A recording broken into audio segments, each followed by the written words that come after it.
આ ખરપિયો અમારું ખેત ઓજાર છે.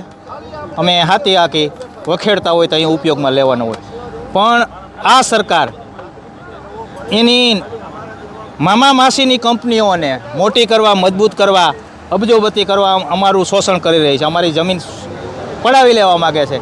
તો અમારી માંગણી છે કે ભાઈ અમને વળતર આપો, અમને ભાડું આપો. તો એ કાંઈ અમારી વાત સાંભળતી નથી, એટલે અમારે ઉપવાસ પર બેસવું પડ્યું છે. ધાબા ઉપર ટાવર ખોડાય છે તો એનું ભાડું આપે છે, તો અમારા ખેતરમાં ટાવર ખોડાશે એટલે અમારે ભાડું માગીએ છીએ, અમારું વળતર માગીએ છીએ, વ્યવહારે માગીએ છીએ. આ સરકારની વાત તમને કરું ને તો આ સરકાર ગુજરાતના ખેડૂતોએ ઊભી કરેલી પાર્ટીની સરકાર છે. આપણા મોદી સાહેબ કેશુ બાપાએ તૈયાર કરેલી પાર્ટીના તૈયાર ઘોડે ચડી બેઠા છે. અમારી માંગણી છે કે સાહેબ અમને મોંઘવારી પ્રમાણે ભાવ અપાવો. જ્યારે આ સાહેબ મુખ્યમંત્રી હતા ત્યારે જાહેર સભામાં બોલતા કે ભાજપની સરકાર બનશે તો પહેલી મિટિંગમાં પહેલું કામ ખેડૂતોને દેવા માફ કરી દેવામાં આવશે.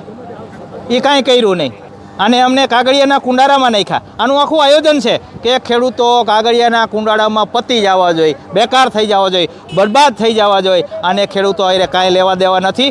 આ નરેન્દ્રભાઈ મોદી, હું તો એમ કહું છું કે ખેડૂતોનો દુશ્મન છે, દુશ્મન. આ કંઈ અમે બોલી, અમારી વેદના બોલે છે કે ભાજપ ઊભી કરવાવાળા ખેડૂતો, અને આ ખેડૂતો એમ કે ભાજપ ખરાબ છે. 100% ખરાબ છે. ટોટલી આખી ભાજપ ખરાબ છે. કે તમારી બેન દીકરીને ખેતી કરતા દીકરા સાથે પરણાવો તો ખબર પડે કે આ મોદી કેવો છે, આ ભાજપ કેવી છે.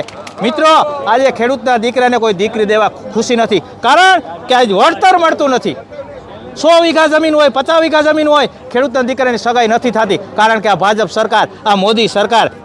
અને આ નરેન્દ્ર મોદી મુખ્યમંત્રી હતા ત્યારે કાલાવડમાં જાહેર સભામાં બોલેલા છે, મારી બહેનો, મારી માતા, તમને તકલીફ પડે તો પોસ્ટકાર લખજો.